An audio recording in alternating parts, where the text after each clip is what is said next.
the world. We are Liverpool, champions of England. We've conquered all of Europe. We're never gonna stop.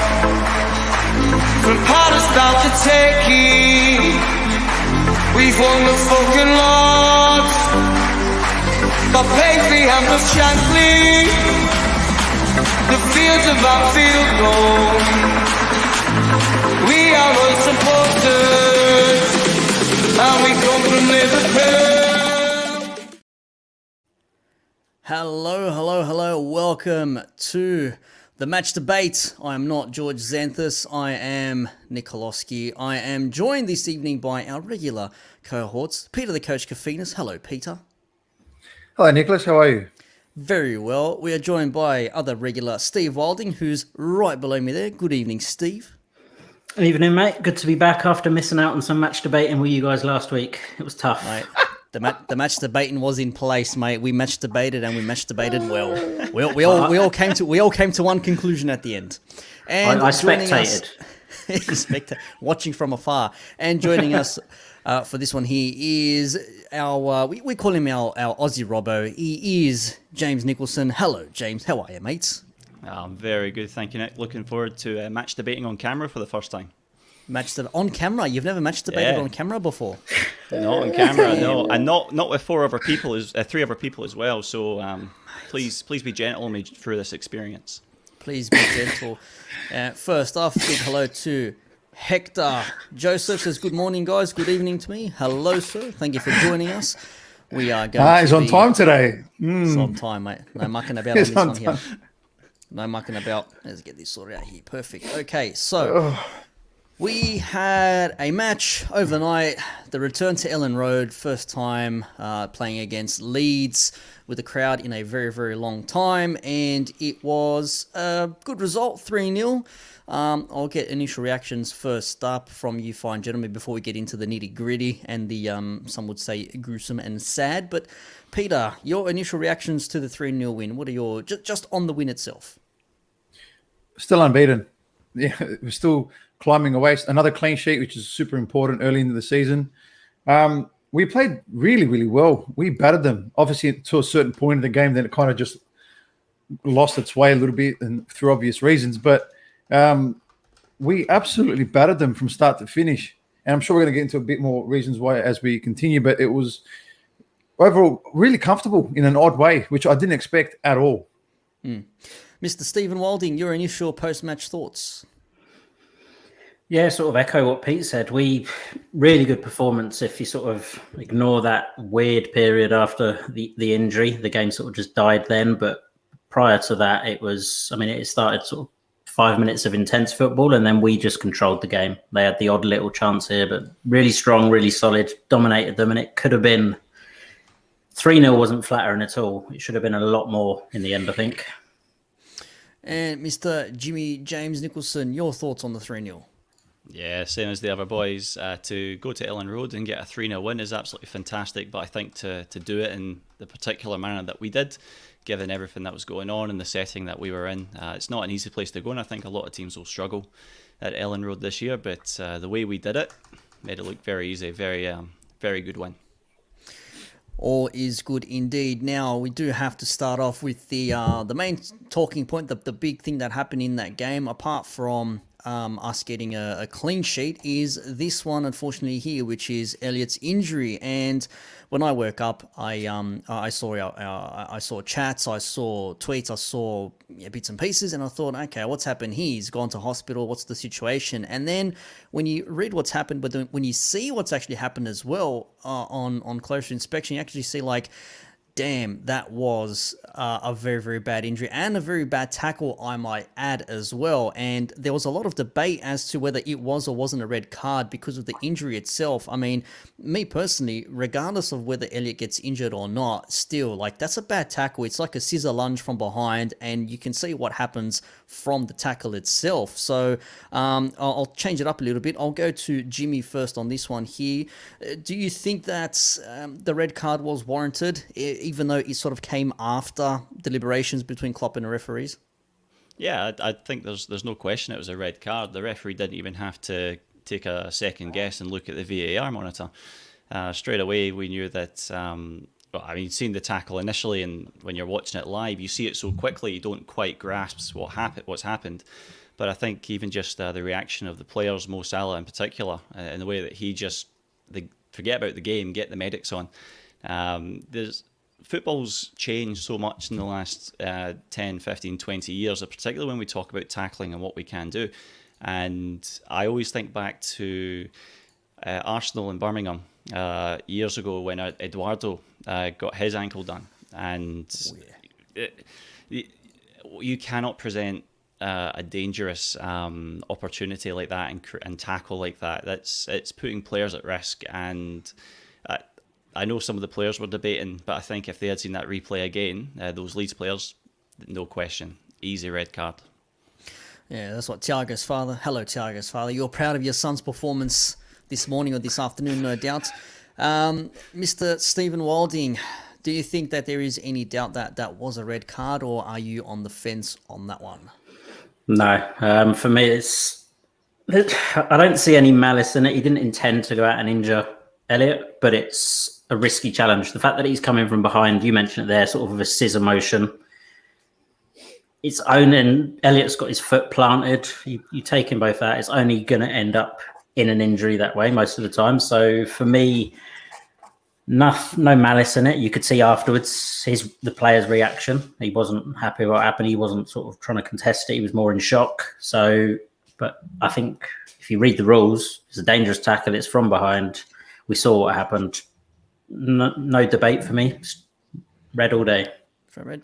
And Peter, with your personal knowledge and your line of work when it comes to coaching players and having seen injuries yourself throughout footballing careers, what did you make of this? Like, it was bad. I mean, the tackle itself, and let me just preface this as well. This could have been avoided because Elliot was ready to be subbed. Don't forget, like a minute either side, and he could have been off the pitch just as a sub and sat down. So it is very much a series of unfortunate events. Yeah, I think it's only in England that tackle isn't banned. The scissor motion from behind. From what I remember reading something earlier today saying in most big leagues across Europe that sort of tackle is not allowed, but for some reason it's only allowed in the Premier League. And I think this is exactly why this tackle does need to be banned, because what you've seen there, it wasn't so much the foot that was trying to win the ball, it was the foot that was trying. There was the other foot that kind of got his ankle trapped in on the ground. And the second he rolled over when he fell, you just see it's like that. It was ugly side. Like I said to you boys during the chat at the time, it was hard to look at. It was hard to digest. It was hard to swallow because you knew straight away it was gone. He was gone. And I wish we took a screenshot of it. I think I put it in our group. It was more so I put it in that I reckon it was time to take Elliot off. He was making some mistakes, and I thought maybe the game was getting away from him a little bit, and maybe it's something that we could have done to just give him a rest. He had a great 45 minutes, 3 or 4 turnovers in a row. Maybe it was getting away from him. And next thing you know, he's gone. It is a very sad thing now, and he's actually posted that he's okay, but it has come to light that he is, we did suffer a very bad injury now, and it actually has had a nice little tweet. It's had nice in the bad circumstance of situations here, but Dr. Rajpal Brar actually come out and gave a bit of information as to the explanation of his injury. Now he's set for surgery on Tuesday, as I read here. And basically, he had a bit of a video which explains the whole situation here. But, I mean, we can all basically assume he's going to be out for at least half a season at a minimum. What is it? Correct me if I'm wrong. 5 weeks maybe before he gets back on his feet for recovery? I think the thing with that is it depends on how, like, if there's ligament damage. So, depending on the severity on the ligament damage, it was more so... Yeah, with a dislocation, you're looking at potentially up to 3, maybe 3-4 months. But it depends if there's any ligament damage with the dislocation. That could be the part where it extends, to a 6 to 8 months. Mm-hmm. Well, as Thiago's father says here, it's a dislocated ankle, so it's not a snap, it's not a break, but all the best. All the best. I just read something else that he said. He goes, it's the best possible outcome from a bad situation. Which, I guess, if we're sitting here talking about a snapped shin or a absolutely broken ankle or an actual break in the foot itself, like a toe or something like that, then we'd be sitting here thinking like it's a minor appendage, but it's a big deal. And in this instance here, dislocated ankle is probably not the worst outcome, but he's still going to be missing for a bit, and we do have to realize that, because we've sort of relied on not relied, it's not the right word, but three games consistently. And it's just that now we like, okay, who do we bring in there? Because we know we've got players in the midfield, and now it's like, is Chamberlain going to come in? Are we going to see Curtis Jones finally arise once again? Like, what is the midfield gonna entail for us now, Steve? Where do you see this midfield coming into play now with Elliott injured? I think we're going to see more of a return to what we've seen previously. Obviously, Hendo started on the bench, so I think we removed Henderson from the team to sort of accommodate Elliott for this game, because Henderson played on the left against Chelsea and wasn't very good in that position. So we're likely to see him come in. You mentioned Curtis Jones. Naby Keita, don't forget, he had a couple of decent games at the beginning of the season. I think he'll just slot back in quite well as well. So there's definitely options there. As bad as it is, we have sort of quite a lot of depth in the midfield. And obviously we've got Pete's favourite, James Milner, to come in as well. So there's plenty of options there. But just going back to the fact that we're saying a dislocated ankle, is that a good thing, or is it potentially, would it have been worse if he broke his leg? Potentially a dislocated ankle could be worse than a clean break in the leg, because like Pete mentioned there, if he's done damage to his ligaments as well, then that is potentially worse than a clean break that can be strengthened with plates and everything. So we'll have to see how bad it is, I guess, once the surgery's done and in the coming weeks. Mr. James, let me ask you then, with all the players that Steve has mentioned just then, players coming in and out, he's going to be out for a while here. Are we going to revert back to maybe our usual midfield of, well, it used to be, you could say, Henderson, Fabinho and Wijnaldum, but now that he's out, before we go on to the situation, it's the midfield situation itself in a bit more depth, who would your preferred midfielder be to step into this position? Keeping in mind he played on the right as well.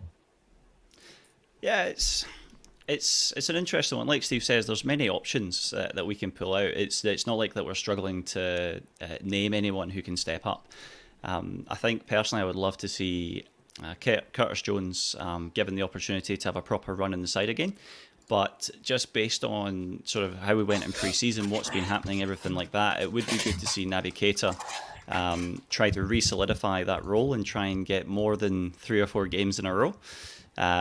I think when he has played for us in the last few months, he has started to show that he can offer us what we always thought he could. But we're still waiting for that magic moment that everyone saw in the YouTube videos, or for anyone who watched them in the Bundesliga. And we just when we can see that, when he's wearing number 8 for Liverpool, I think that's when everyone will start to really think, finally we can, we're really starting to see what our money's worth is, what we've been waiting on for so long. There was a part of me straight away when Elliott did get injured, I was thinking maybe this is the time, because Klopp's also got a lot of faith in Harvey Elliott. He's 18 years old, he's played 3 games in a row, stepped up against Chelsea, and he's playing again, and obviously the injury is hugely unfortunate, but there was a part of me that was thinking, could this be an opportunity for Oxlade-Chamberlain to potentially start to come in a little bit? But I think the jury's still... Yeah, exactly. Contain yourself, Pete. Yeah, I think at the moment the jury's still out a little bit on Oxlade-Chamberlain. I think when he first came in and when we had that Champions League run and then he got that injury, he's not come back to that level yet. I don't think this will be the time that he'll come in and be able to fill a spot for maximum minutes. I think we're looking at Jordan Henderson or Naby Keita to really do that for the team. And as we saw there, Hector does say Fabinho, Thiago and Keita would be the ideal midfield. But I think this leads us into a good segue now, and we wish Elliott all the all the best in his recovery, and he seems to be doing well. And he's also donated his jersey and one of his boots to another young lad who broke his arm in the same hospital. So fair play to Harvey Elliott, returning back to the youngsters, even at a young age himself. Now, we were going to go on to something else, but I think the midfield situation is an interesting one here, because we're going to look into this now. Fabinho and Thiago, the dream midfield duo for us. Now, we don't do midfield duos, we do midfield trios, so to speak. But I think you could see in this game itself that when these two guys play, we're a whole different type of machine. And there was question over Thiago last season. Is he the player to bring Liverpool forward? Is he the player who's going to actually make his way forward? What is the go now? Is this ideally who we want to see playing consistently with a third midfielder maybe rotating? So you're asking if you want to see one of the best midfielders in modern day football starting, yes or no? Of course you would. 100% you would. I still to this day can't get my head around the doubt on Thiago. I just don't get it. You're talking about one of the best to almost maybe in the past 20 years to put his foot on the ball and dictate play. Outside of obviously the Iniesta and the Javis and a few of the high level ones, he's just underneath that level, and he's at our club, by the way. And we're talking about doubting him and his ability, and can he match it or can he cope? Are some of these fans fucking normal? Like it's for me, it's Fabinho and Thiago, immovable objects, depending on fitness, of course. And it's whoever slots in, best of luck. Make sure you do your job. That's how I look at it. It's got to be those two first, always. I'll go to you on this one now, Steve. Obviously, as Pete said there, the doubt that Thiago still gets somehow from pundits, it has to be said. It's more so from pundits, not so much from Liverpool fans or football fans, because we know how good he is. We know how damn well Thiago is or can also be. Thiago's father says, yes, PK. So you've got a backing in that one there. Says, when will Thiago get his flowers? You're going to send him some flowers, 100%. Apparently. Steve, the Thiago question, there is no doubt there. And let's remember as well, we could have been without our Brazilian superstars if the Brazilian FA and or FIFA, whoever it was, actually put their foot down and said, okay, your Brazilian players are not playing this weekend. Because in the first 4 or 5 minutes, there was a chance that Leeds went straight on target, and luckily Alisson saved it. Again, he could have been chipped as well in that second half when it was backpedaling to try and not get lobbed over, and he did have to come in handy. But I'm going to talk about Fabinho because he did get his goal, but he also played that midfield well. Like, is Fabinho automatically a starter? I would say he has to be a starter for us, definitely, Steve. 100% he has to be. I've said it time and time again when we've had these chats, that if he's fit, he has to play. The only question mark over him is he going to be fit all the time? We know he picks up injuries. He's not had a consistent season where he's played throughout, but if he is fit, he has to be on that team sheet. Those two together yesterday were brilliant. Fabinho was a monster. He was just winning everything. And I listened to the presser from Klopp, and he was just saying one of their main targets was to just nullify Calvin Phillips. And those two just bossed him. As soon as he got the ball, Fabinho was breathing down his neck. And it was just, he was winning all the balls. And then when we got the ball, to have Thiago there just to look like he's got 4 acres of space around him every time he gets it, just with a quick shift of the ball or drop of the shoulder. Apart from the one time where, was it when Bamford had that chip where he lost the ball? But apart from that, incredible from both of them. And Fabinho was a monster, and he just capped it off with that goal. So it was good to see. Well, Thiago with 4 tackles and Fabinho with 5 interceptions in their midfield. So it goes to show they know what they're doing. And Thiago got himself out of some very tight situations and got away with a few just. But hey, when you're that good of a footballer, you can sort of say, okay, don't scare me like that. But Alisson does the same thing as well. When he tries to feign a player and he almost loses it, or when he just chips it over the top of a player and calmly passes it out.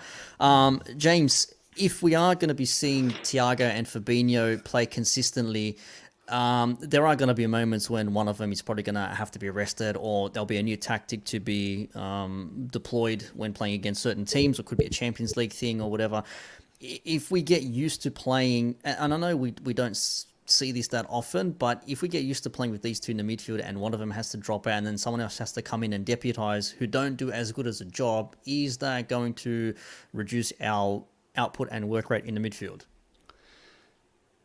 In theory, with what you're saying, potentially, but I think the reality is, I think Klopp's going to keep on slightly rotating that midfield every couple of games. It's never going to be completely consistent, I don't think. Not in the same way that we always have a consistent front three for the majority of the last few years. I think you're more likely going to see Fabinho as your mainstay, and I think he's always going to be that sort of starting piece, and then you build out from there and really bridge what you're going to set up when you're starting to play against different teams, particularly when you start to come into the Champions League, when teams play at a different pace, play different styles, everything like that, compared to what we're used to seeing every Saturday or Sunday in the Premier League. I think with Thiago, sort of just going back to what Pete was saying, a lot of the fans have given a bit extra pressure onto Thiago when he's come in, and I think a lot of people very easily think you can just transition from one league to another, and a lot of players do that. Of course they do. It's easy.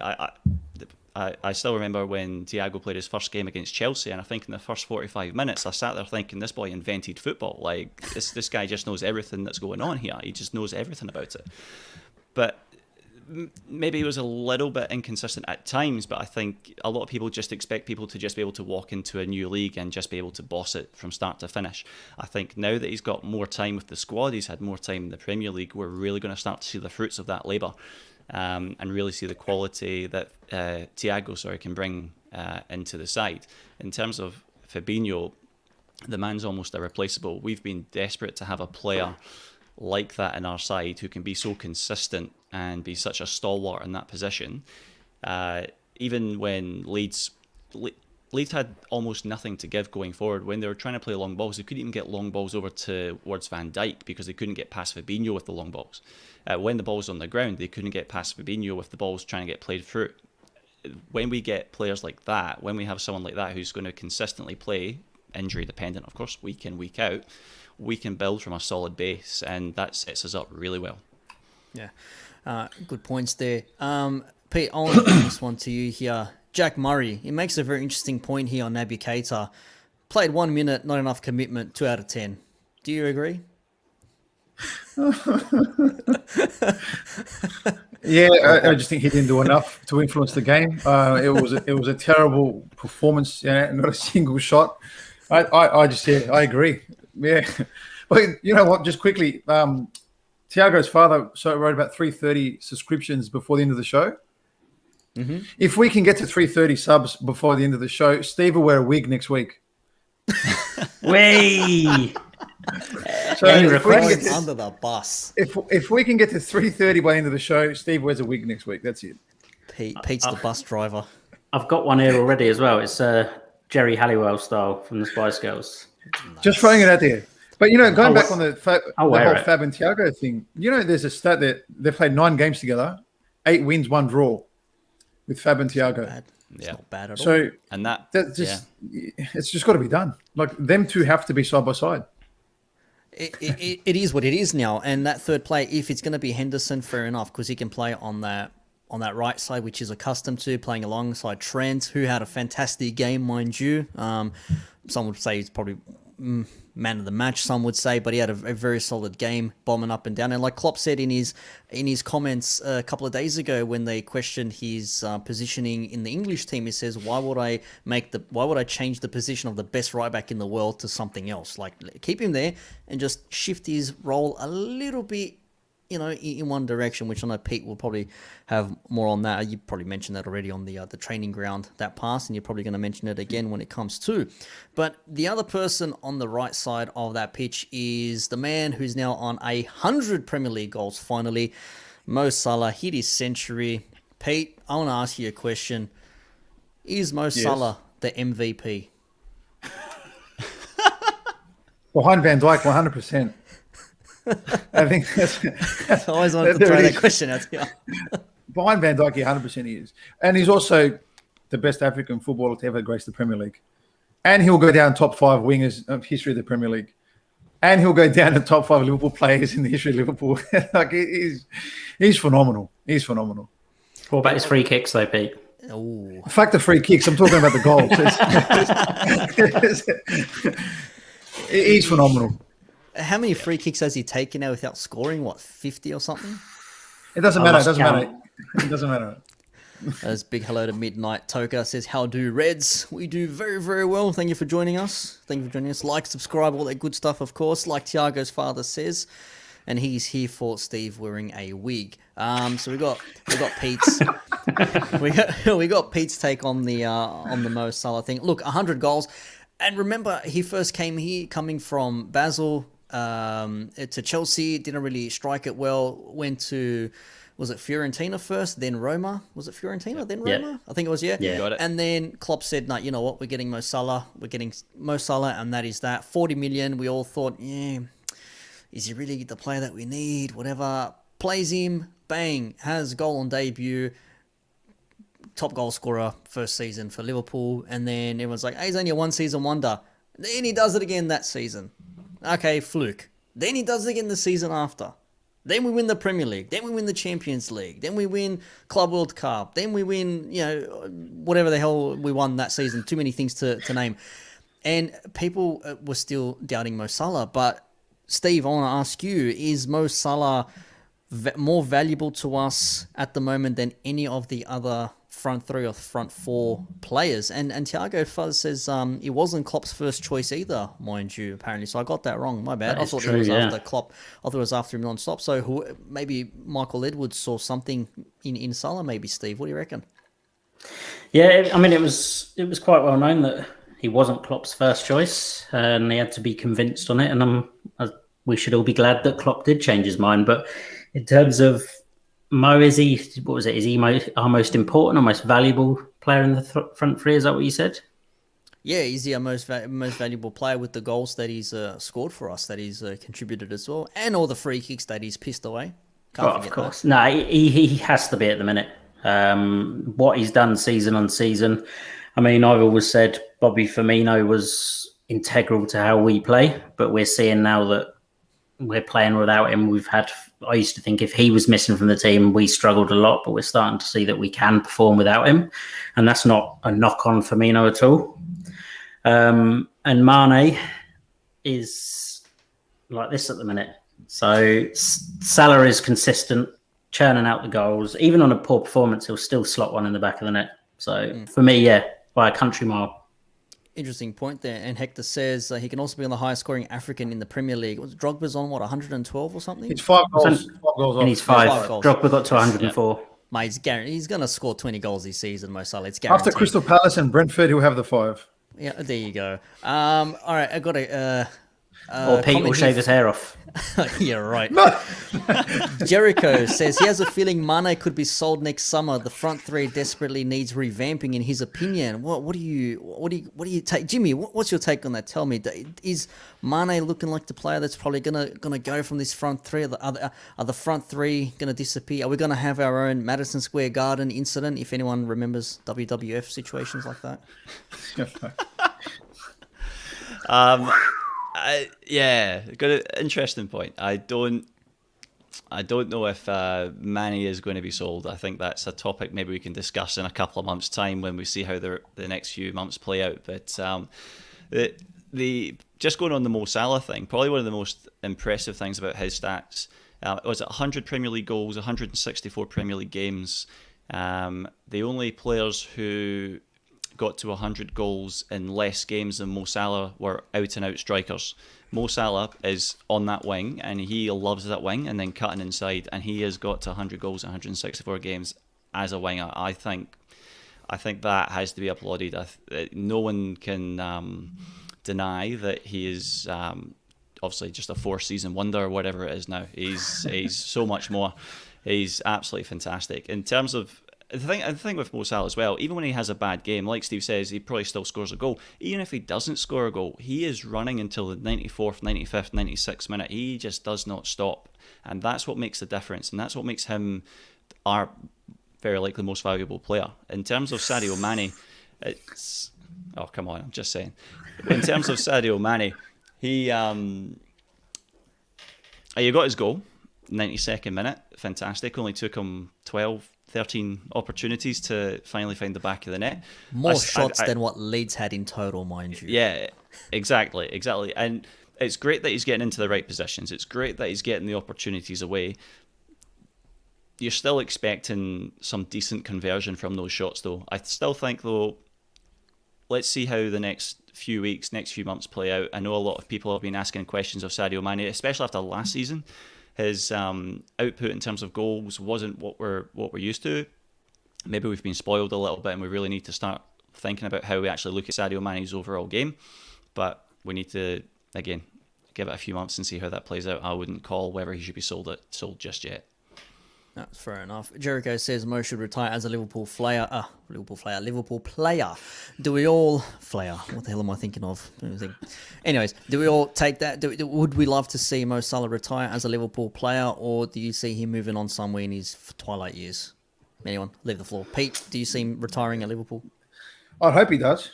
Whether FSG or whoever at that time decides to cash in if they can, depending on his value and obviously length of contract and all that kind of stuff.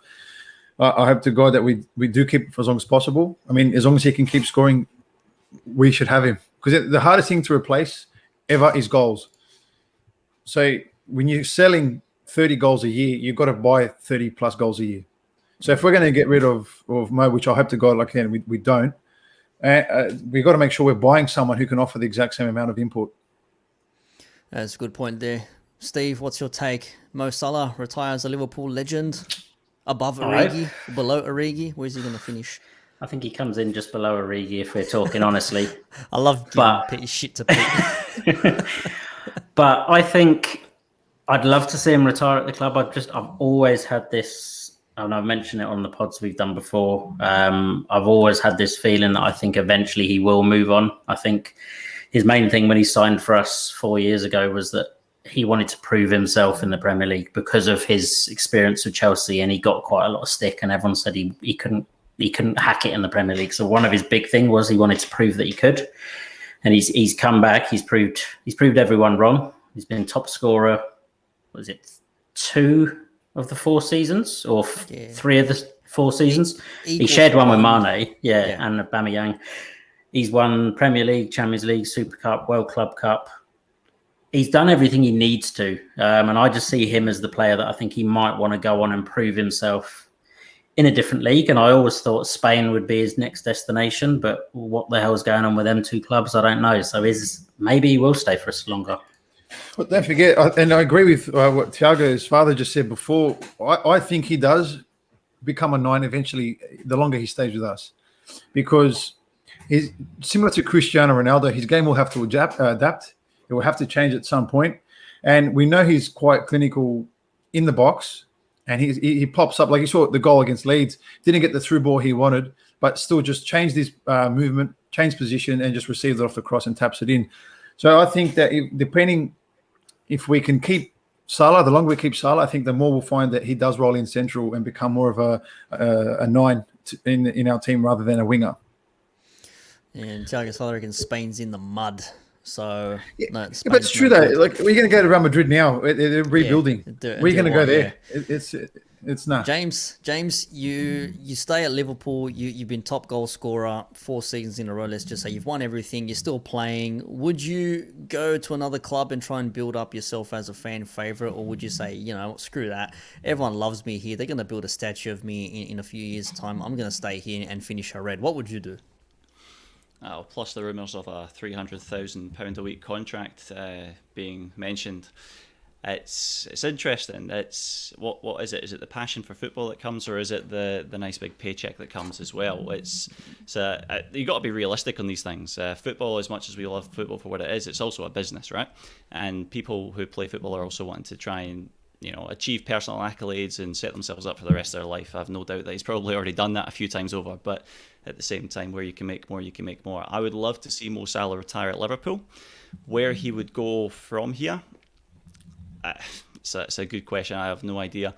At the moment in time, he's just turned 29 years old, I'm pretty sure. He is now, I mean, we think he's been delivering peak performance, but he is now really just entering generally that sort of peak age bracket for a striker, or for a forward player, I should say.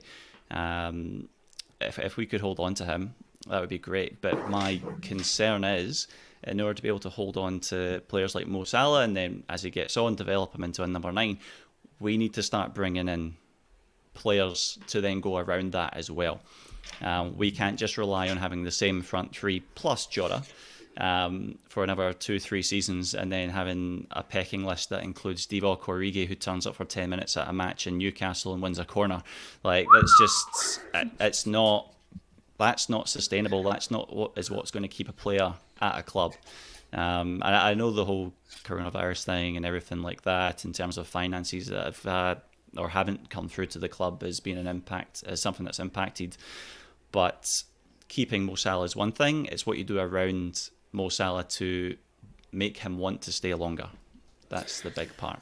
Yeah, well, Midnight Toker says Liverpool's a destination club now. And before we go on to our next talking points, I mean, ideally you want to have the best players come to your club. And the Premier League this season is just nuts. I mean, okay, we give him shit because he plays for the rivals, but Ronaldo comes back, scores 2 on his debut return, and that makes headlines all around the world, like a tap in, and I don't even know what his second goal was, but the pure fact that he scored was big. Lukaku scoring for the first time ever at Stamford Bridge for Chelsea on his second return as well. I mean, these things do bring headlines out there, and when you have the best players around, you want to have the best players at your club. So, but the thing is as well, this could go back to the whole buying players situation, like pre-season or when we won the league. We should have been going for like top tier players then, but it was like, no, you know what, our squad's good now, so we'll run with this. But other teams have now like stepped up and brought more players, and now even we're scratching our heads thinking, if this was 2 seasons ago, we'd be saying like, yeah, we're shoo-ins to finish first at a minimum. Now it's like, maybe 3rd, maybe 4th, maybe by some miracle we pop into the top now, which just quickly here on this one here, Midnight Toker again says the team is aging now, and you know that Liverpool need to look for the next season. But I mean, we've just signed players on long-term deals, so if Mo goes to centre forward, then you got to find somewhere for Firmino to play. You got to find somewhere for Jota to play, Mane as well. Do you bring in another winger? You know what I mean? Like early questions to ask at now, but I mean, you make up a good point on there, James. So probably a conversation for another day. But I want to go now to focus on Peter and George, who is not with us this evening. Obviously, as you can tell, I don't have the actor looks. I've got the Western Suburbs looks on me right now. Just to confirm, he's not dead. The way you say he's not with us, he's alive. He's not on stream with us. Apparently, he's watching along. He's watching along. He's watching himself. Along. That's what he's watching. At 9 p.m. He's going to watch himself. Watch himself. I'm going to watch him on screen as well, on Channel 7. That is not anywhere else. Anyways, the point is, you two have a show called The Training Ground, which is very in depth, very easy to follow. Self plug. Got to do it. Have to do it. And The Training Ground does it again because, Pete, please explain to us. You have this amazing foresight to envision things before they happen, kind of like a crystal ball in front of you. And this involved Matip in lead up to one of our goals. So take it away, Pete. How did you come up to this theory that ended up coming true? Well, remember, Nick, it's 10 out of 9 times we're correct. For those who watched that episode, they will know what that's about. Look, we predicted the 4-1-4-1 setup because Bielsa does that against teams that play with a front three. We also predicted that they would approach us with the mid-block instead of trying to press us from the start, because we know that Van Dijk can play that pass and beat any sort of press. So they decided to sit into the mid-block, which, again, we kind of called just through research. And look, a lot of it is lucky, I guess, but it's always nice when it comes true. The part that you're talking about is when Lionel Matip gets the ball. That's his name, right? It is also known as the GOAT. Yeah, so that's his name. when Lionel Matip gets the ball and drives it forward, it's something that we called that in order in a mid block, because they're trying to lock their midfield down and making sure that they can't we can't play through Thiago and get through the get into the front three. We said that one of the centre backs has to get the ball and drive into the space to ask questions of the defenders, because they play man for man. And when Matip, you just got to look at Mo Salah's goal. It was Matip's run from back, and where he just carries into the space, into the midfield, draws a 1-2, then all of a sudden should slip Salah in 1v1. Okay, chooses to play. Now Hector wants to be nice now, and then now then he plays it out wide to Trent, and Trent does his job. We're lucky that we called it, and it's even better that it happened. It's good when things actually come to, it's, what's the A team, I love it when a plan comes together sort of a thing. And you guys do it well. You guys even did it before, was it the Chelsea game or one of those other games? I think it wasn't able to make its way because of some the Norwich, the videos, the Norwich game. Yeah. You guys, the same thing there as well. So, I mean, there is a knack to it. You guys do look at things in a very meticulous way, and you actually do pinpoint these things that are probably not seen as often. And damn, man, like, I don't know, what's going to come next now? Like, you've really got to deliver for us now, because every time we watch the training ground, we're going to be watching now, okay, oh, that's what they spoke about. Oh, that's what they spoke about. Or, there's something in it there. So, I mean, you are the coach.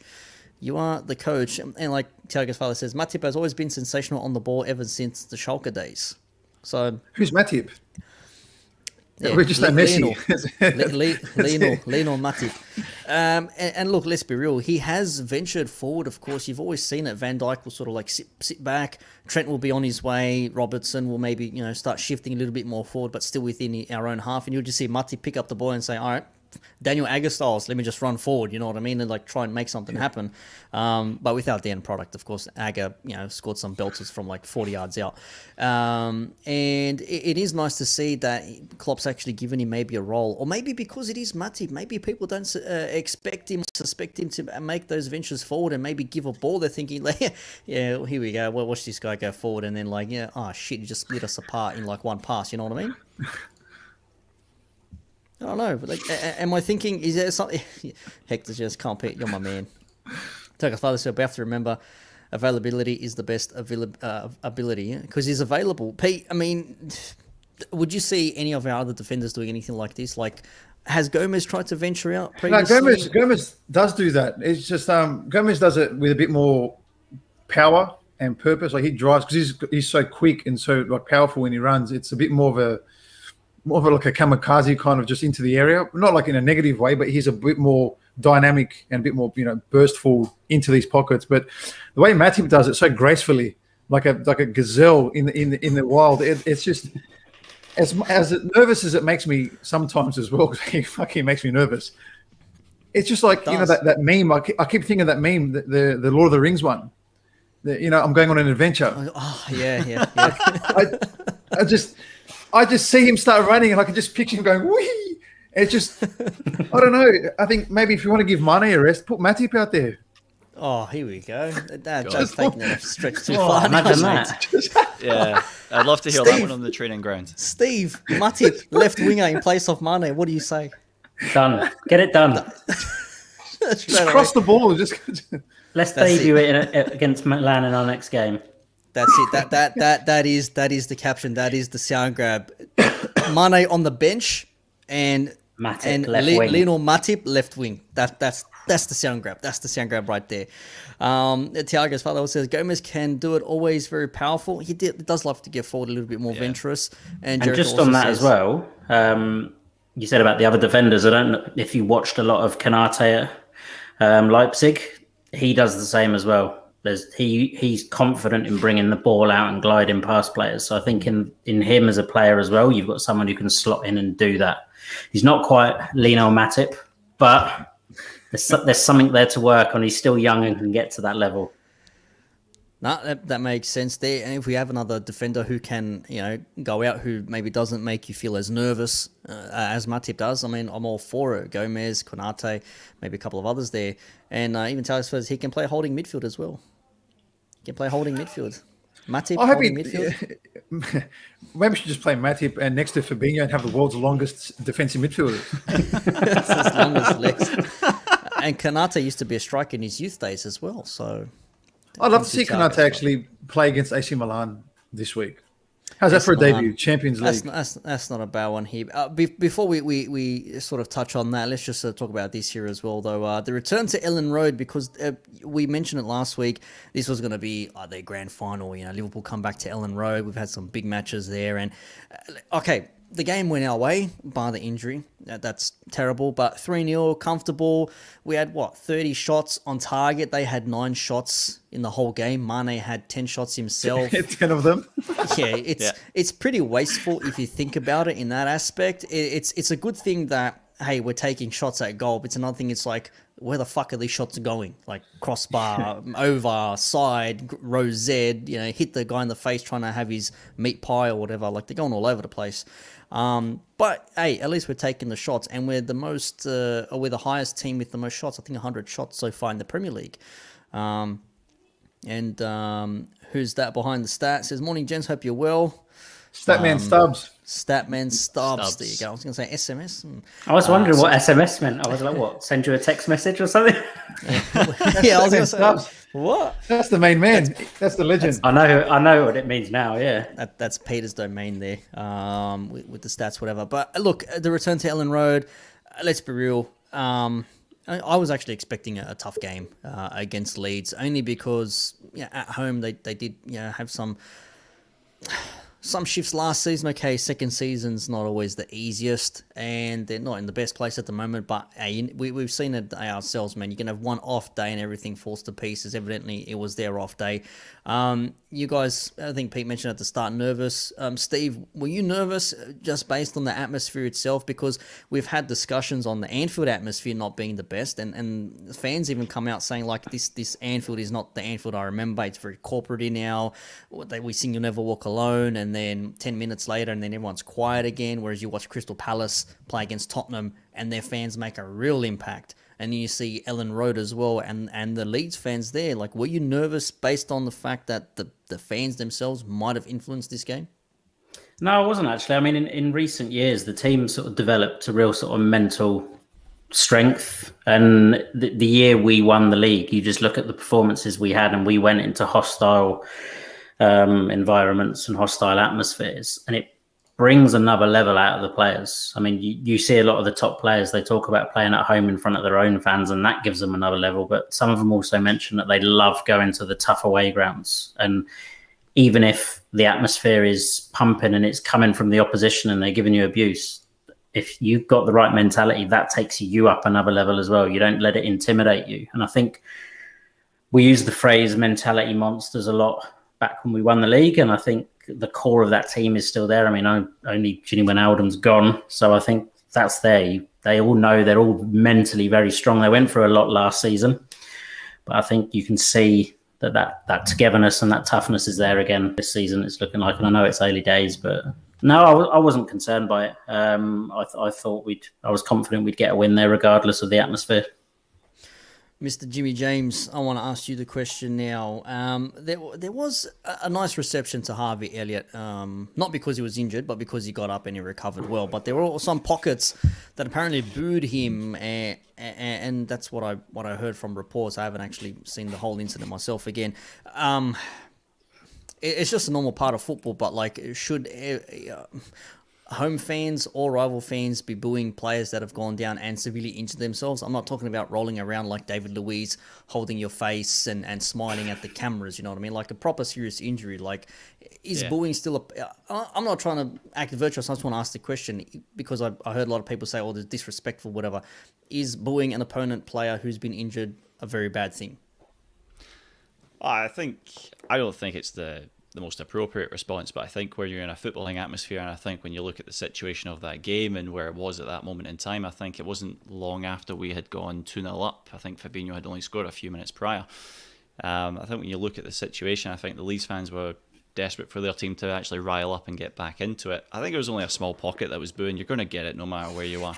I think the majority of the fans were clapping Harvey Elliott off the pitch, but the overall atmosphere of the game coming from the fans and how much that sort of powered the energy that was on the pitch was absolutely ferocious. I know after the injury happened, maybe the way we played wasn't as strong or as heavy as what it had been for the previous 50-55 minutes, but the noise from the Liverpool pocket just actually outshone the Leeds fans for quite a while as well, which was absolutely fantastic. At least it used to be a really hard place to go for, not just for us at times. I think we used to get more draws than wins and losses when we used to go there, back in like 20 years ago when they were actually a big team. But I think it's just interesting to. I'm just telling it like it is. That's what I'm saying. It's like what Steve said. He said it. Mentality monsters. Like I say, like Steve said, that is the phrase that was used. We are still mentality monsters, and I think when we have an atmosphere like that, our players thrive on that. There used to be times where we used to go to grounds. We used to go to Crystal Palace is actually the perfect example. They used to be our bogey team, right? We used to go to Crystal Palace and it was like, am I going to watch this game? Am I going to watch us go 2-0 up and then shit the bed and lose 3-2? Because that was the feeling you would get, because that's what would happen. But we go to places like that now, and no matter what noise the crowd is making, we could do nothing. We could, hold possession of the ball. We might not score for 89 minutes, but you still think we're going to score in the 90th minute because we are strong enough to do that. I think there's no nerves going to places like that. In terms of the booing, no matter what, whether a player's badly injured or not, there's always going to be a pocket. You can't stop that. It's football, right? Not about the booing, Nick. Just to jump in on that. It's more so the disrespect from some of the fans mentioning there was comments about 96 or 97 now, but there were comments from certain fans and they were chanting. But the problem is Liverpool get done for the rent boy stuff with the Chelsea fan base, but yet not once have I ever seen it get brought up that the opposition sing always the victims or something that is always about the Hillsborough disaster. So in terms of atmosphere, as a football atmosphere, it was nice because it was loud, it was hostile, it was angry, it was what we love as Liverpool Football Club.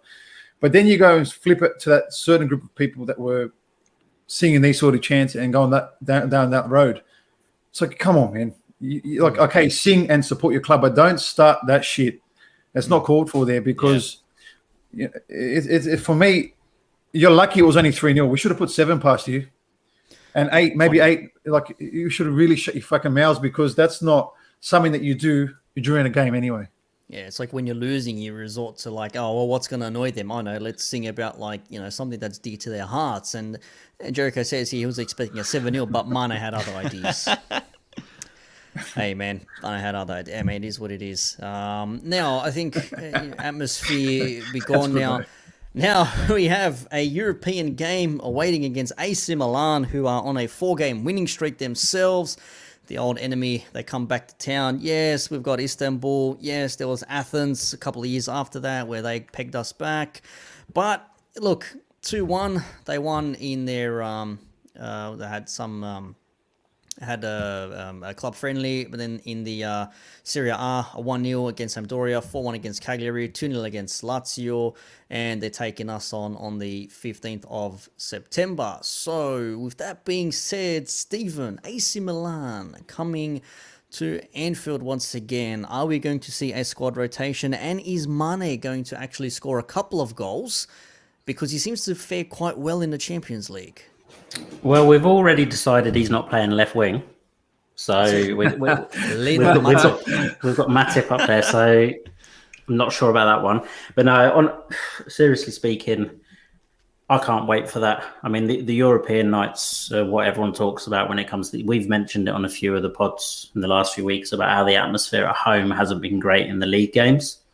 And people can say, oh, it was an early kickoff, it was this, it was that. The atmosphere has been flat.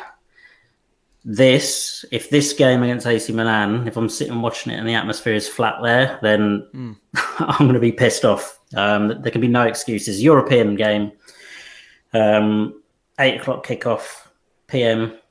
It should be electric in there. And I mean, I'm expecting, asked there if there's going to be some rotation.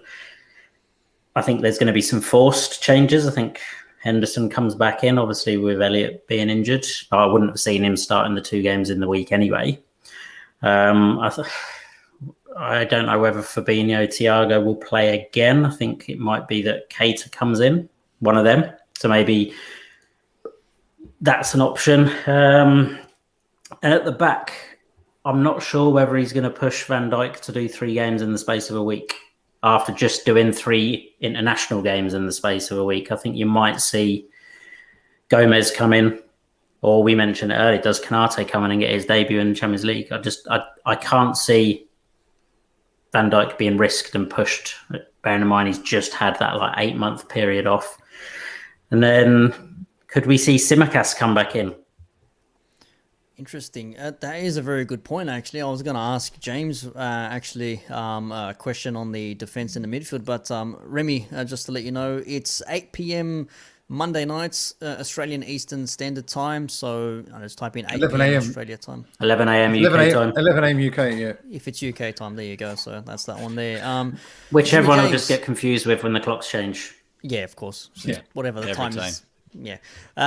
Jimmy James, Steve mentioned it there. A very good point. So I actually might have to add Van Dijk. Yes, he's fit and firing again, but he's come back from basically a year out. And do you want to risk him against the likes of Giroud and Ibrahimovic? Okay, let's say, okay, everyone can, Giroud, whatever, but he's scored a couple of goals already this campaign. Ibrahimovic scored again just the other day against Lazio, and Ibrahimovic being typical Zlatan, there is no other, I'm the best in the world. It's like at this point, the guy's just like a geriatric meme.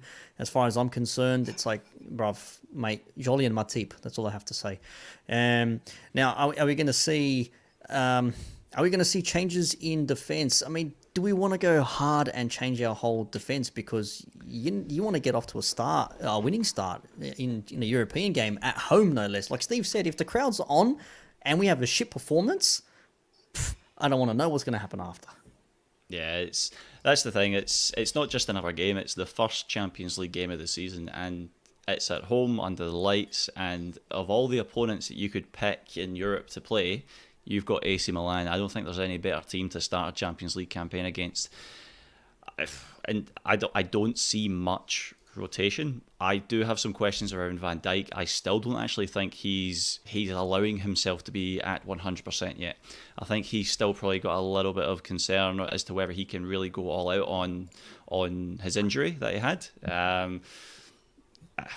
But Van Dijk doesn't pick the squad, does he? It's Klopp's decision at the end of the day. I would like to see Joe Gomez come back in. I think seeing Joe Gomez would be fantastic. Whether he comes in and starts, though, again, he's only really had the pre-season game and he's had a few minutes. I think he had a few minutes against Norwich, was it? He played.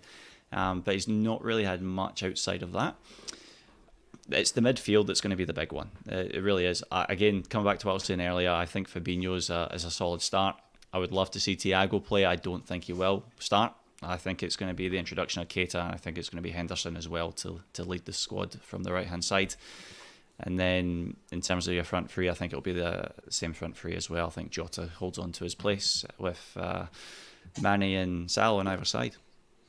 Well, Firmino is still injured, so he probably won't be taking part in this game, which is pretty self-evident there.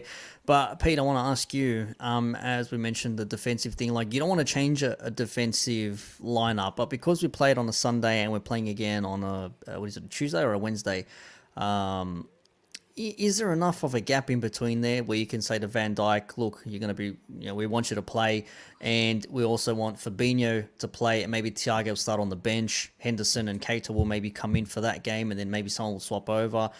Do you see something like that happening against a team like AC Milan? If it was a cup game, like a League Cup game, you say, yeah, cool, let's just change the whole team and who cares? But you don't want to muck around too much with this. If it was me, I'd go full strength versus AC Milan and rest Crystal Palace. Like, not to be disrespectful to Palace, I just think that in the Champions League, you need to get your home wins to get out of the group safely. I think that, you can start Van Dijk Matip again versus AC Milan because, as it was mentioned earlier, Zlatan is a threat all the time. He's just one of them ones. And I think, you can start Robbo. And I think on the weekend versus Crystal Palace, I think you can play Tsimikas on the weekend. I think Joe Gomez and Kanate can play on the weekend versus Crystal Palace, because watching Crystal Palace play, they got their one win. Yeah, they're okay against Tottenham, but I still don't see like Benteke or Awu just being that much of a difference that if that was the backline that would cause us all sorts. I think that if the AC Milan game for me has to be the one we go 100% full strength in, And if we're going to make any changes, do it versus Crystal Palace. As for the midfield, I just got this feeling we're going to see a Henderson, Milner, and Keita midfield. I just feel like that's our, Klopp's go-to Champions League duo is Milner and Henderson. So, like, it's one of them ones that, I got a feeling we will see those two and Keita in the midfield on the weekend because, again, with Thiago, you don't want to overplay him, I guess. I'd love to see him play, by the way, against an Italian side. You want to talk about dictating play? My gosh. Tell me about it. But, I wouldn't be surprised if we see Ox start somewhere, whether it's 9 and Jota has a rest or he comes into the midfield. I wouldn't be surprised. I think Klopp will make 2 or 3 changes, maybe 4, depending on the position. But AC Milan at the moment, their strengths is Sandro Tonali in midfield. He's playing quite well. And Kessie is quite important to them as well, other than your obvious ones like Zlatan. But so our midfield actually has to be really organised in order to stop that Tonali getting on the, because he's like their Thiago. He's very very similar. Wants to get. They call him a young Pirlo anyway. So he's like the next Pirlo in Italy. So he's the one that. Man. Well, he looks exactly like him. He looks like even like what's his name, Professor Snape from Harry Potter. But it's one of them ones that midfield has to be quite solid this game. It's not something we should take lightly, considering it's our first Champions League game. We need the 3 points. I was going to say he looks like a GTA version of Pirlo. He's got a bit of accentuated features. Yeah. But yeah, you're right. He does. And 21 years old, rocking the 21. Answer me this, Pete. Does Tsimikas play left wing? Just to see him play, yeah, okay. Just give Robbo a rest. I don't know. It's going to be tough. I don't think it's going to be as easy. It's not going to be an easy game. It is AC Milan, okay? It's not the AC Milan of old. Okay, Donnarumma has left from AC as well, so they probably don't have the same goalkeeper in there. But, I mean, they've got some decent players in that squad. Again, they're pretty much on par with us in the Serie A at the moment from where they stand in their particular aspects. But, I mean, what are we expecting from this game? Steve, I want to ask you first. What are you expecting? First European game of this campaign for this season. 8 p.m, as you said. There's no excuses for this crowd not to be rowdy. I want, like, Barcelona 4-0 rowdy. Just on them non-stop. Okay, there's no stakes at this game just yet. But, man, if you just fire up your team and say this is what an atmosphere is like, what are you expecting from this game? I think if the atmosphere is right, which I don't doubt it will be, I think it will be electric, just because European nights have that special feel to them. I think the players will respond to that, and I think we'll come out of the blocks 100 mile an hour, and I think we'll try and kill the game early. I think it's going to be tough, but I'm expecting us to get a win, and that's all you want to do. You want to just win your home games in the group, get them done, and then just get a couple of results on the road and you're done and dusted. But for me, the atmosphere has to be on point as well. I mean, even if you go back to the year we won it in 2005, that was our first year back in the Champions League. And you go back to our first group game of that season, we played Monaco at home and the place was rocking because it was European football is back. It's what we've all wanted. And I know we haven't been out of the Champions League for a number of years now, but we haven't had fans in a European game since we lost that one to Atletico Madrid, where performance-wise, we should have done enough to go through, but we felt very sort of hard done by at the end of it because of the manner in how we left. So I think fans themselves will have that in mind, and they'll just hopefully get in the ground early, get the stadium bouncing, and then the players respond to that. Mr. Peter, the coach Kofinas, I want to ask you, AC Milan, are we going to see a robust, proper midfield dominate the midfield of an AC Milan? Are we going to see Mane score a couple of goals and not waste 10 shots for one goal at the end of the game? What are you expecting from this one? I'm expecting them to turn up and play like an Italian team, for sure. So obviously quite disciplined in defence, be stubborn. If they can live with a draw, great. I just think that this is, again, those moments where midfield is absolutely vital. And I'd actually love to see Naby Keita play this one, purely because can he show, as James said earlier, can he start to get that to be that kind of influential player that we've kind of expected but haven't seen? So can he start getting on the ball a bit more and driving at the defense, asking them to move a little bit, creating spaces for whoever plays? But I agree, Joko. But we've seen it.